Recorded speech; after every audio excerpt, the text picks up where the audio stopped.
ہم انصاف کا یہاں پر آواز دینے آئے ہیں، ان کے لیے انصاف مانگنے آئے ہیں. ہمیں امید ہے اس پر ان کارروائی ہو جائے. اگر تمام ملک ٹیررزم کے اگینسٹ ہو جائے، مجھے لگتا ہے یہ پاکستان سپانسر ٹیررزم پوری دنیا کو خراب کر ڈالے گا.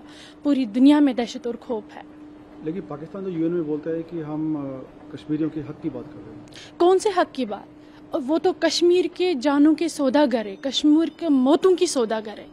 انہوں نے کشمیر کے انوسنٹ پبلک کو موت کے نیند سلا دیا ہے، قبرستان پہنچا دیا ہے. تو کون سا ہماری حق کی بات وہ کرتے ہیں؟ میں تو گراس روٹ لیول سے، میں کشمیر سے ہوں. میں ان کی طرح نہیں جو یہاں پر پاکستان سپانسرڈ بات کرتے ہیں. کوئی UK میں رہتا ہے، کوئی جرمنی میں رہتا ہے، کوئی اٹلی میں رہتا ہے. مجھے دکھائیے وہ گراس روٹ لیول سے کشمیر میں رہتا ہے کہ وہ کشمیر کی بات کرے. میں تو کشمیر سے آتی ہوں، مجھے پتا ہمارے کشمیر میں کون سے حالات بہتر ہے، کب ہے، کیا ہے. مجھے ہر دن، ہر سیکنڈ کا، ہر منٹ کا کشمیر کا حالات پتہ چلتا ہے اور میں وہی رہتی ہوں. پھر یونائٹڈ میں جا کے واپس اپنی کشمیر چلی جاتی ہوں. انہوں نے ہمارے ساتھ جتنے بھی اٹراسٹیز کری ہے، حد ہو چکی ہے. اب ہم ان کو ایکسپوز کرتے ہی رہیں گے. پاکستان سپانسر ٹیررزم کو ہم بے نقاب کرتے رہیں گے.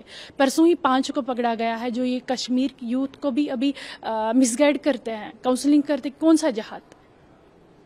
وہ کون سا جہاد ہے جو انسانیت کو ختم کر ڈالتا ہے؟ پاکستان کے اپنے حالات دیکھنے نہیں چاہیے. اگر وہ مسلم کنٹری ہے، وہاں شیعوں کو وہ کیوں نہیں رہنے دیتے ہیں؟ وہاں پر وہ احمدیز کو کیوں نہیں رہنے دیتے ہیں؟ تو باقی کی بات ہی نہیں. ہماری انڈیا کو دیکھو، ملٹی ریلیجس کنٹری ہے، ہم سارے مل جل کے رہتے. بھائی چارہ دیکھو ہمارا کتنا ہے. تو وہ اپنے آپ کو دیکھے نا، جب وہ اپنے لوگوں کو وہاں پر رہنے نہیں دیتے، کیا وہ کشمیری قوم کے خون کے پیاسے نہیں ہیں؟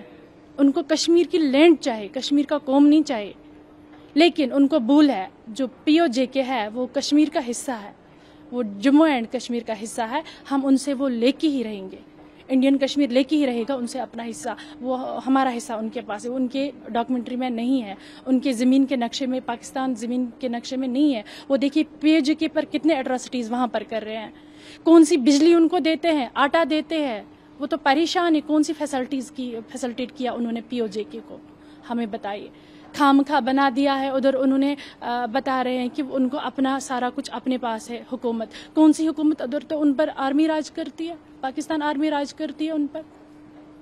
تو ان پر ظلم نہیں ہو رہی ان بیچاروں کو. اس کے باوجود دیکھیے آپ ہماری JNK کی ڈیولپمنٹ، ہر دن ہر پروجیکٹ چل رہا ہے اور اچھے اچھے روڈز ہے، کالجز ہے، ہاسپٹلٹی بڑھ رہی ہے. اور ہمارے پردھان منتری صاحب نے وہاں پر ہر گھر میں ہر پرسن کو 5-5 لاکھ کا وہ گولڈن کارڈ بنوایا ہے، فری میں اس کو علاج مل رہا ہاسپٹلوں میں. اور ہمارا ہم بہتری زندگی جی رہے ہیں.